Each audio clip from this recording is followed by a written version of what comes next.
O mga guys, yung mga nagda-diet dyan at mataas ang kolesterol, ito ang gawin nyo. Mag-steam kayo ng isdang pampano.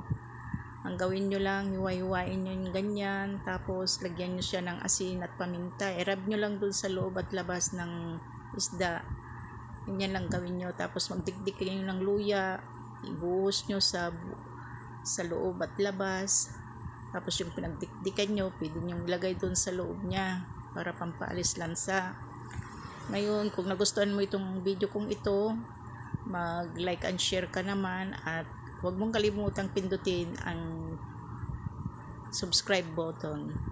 Ayan, ganyan lang guys ang gawin mo.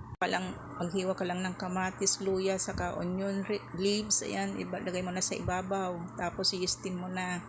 Mabilis lang yan maluto guys kasi isda lang yan. Ayan, magpakulo ka lang ng tubig. Tapos ilagay mo na doon sa steamer. Hanggang sa muli guys. Thank you for watching. Bye-bye.